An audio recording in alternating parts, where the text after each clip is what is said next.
নমস্কার। তো আজকে একটা বিশেষ টপিক নিয়ে আলোচনা হবে, যেটা হচ্ছে এরকমভাবে আমি কোনোদিন ভিডিও বানাই না। তো আজকে একটা খুশির খবর আপনাদের দিতে চাই। ভাই কুরিয়ার করে আজকে দিয়ে গেল এটা।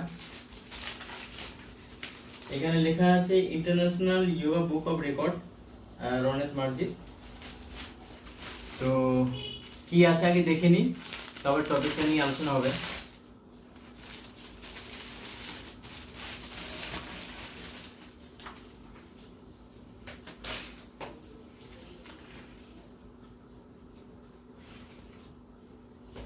একটা সার্টিফিকেট আছে যেখানে লেখা আছে বড় করে, দেখতে পাচ্ছেন রনেত মার্জি।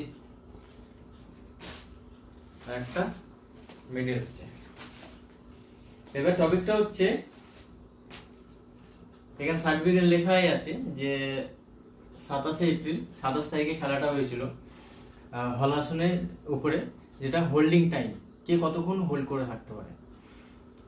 তো আমার প্রায় 17 মিনিট হোল্ড করেছিলাম হলাসনের উপরে।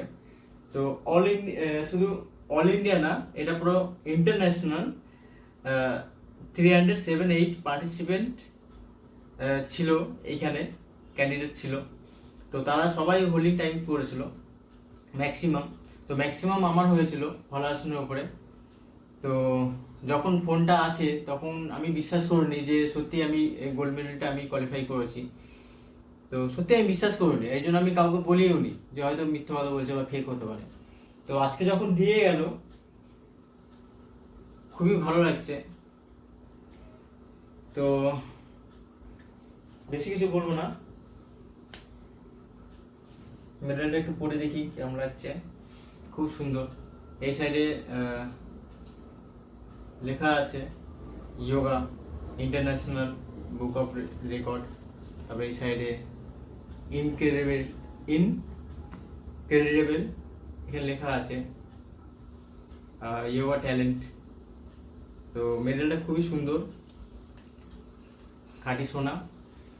তো আমার স্টেটে পরপর দুবার আমি সেকেন্ড হয়েছিলাম যোগাসনা কম্পিটিশানে, এভিওআইসিএস মাধ্যমে। তো all Bengal Yogasana sports association, তো সেখান থেকে আমি দুবার সেকেন্ড হয়েছিলাম। আর ন্যাশনালে আমি কোয়ালিফাই হয়েছিলাম, তো সেখানে আমি 15 র্যাঙ্কে ছিলাম। তো ন্যাশনাল আমার কোনো মেডেল নেই, তো ডাইরেক্ট ইন্টারন্যাশনাল একটা মেডেল চলে আসলো, গোল্ড মেডেল। তো খুবই খুশি। তো এইভাবে আপনারা সাপোর্ট করে যান, আপনাদের আশীর্বাদও চাইছি। তো নেক্সট আর একটা আমার স্বপ্ন আছে, যেটা অ্যাচিভ করব, তারপরেই বলা হবে, কারণ আগে থেকে বলবো না, কারণ বললে নাকি হয় না। তো স্বপ্নটা অ্যাচিভ করি, তারপরে এই ভিডিও বানিয়ে আপনাদের দেখাবো এরমভাবে। নমস্কার।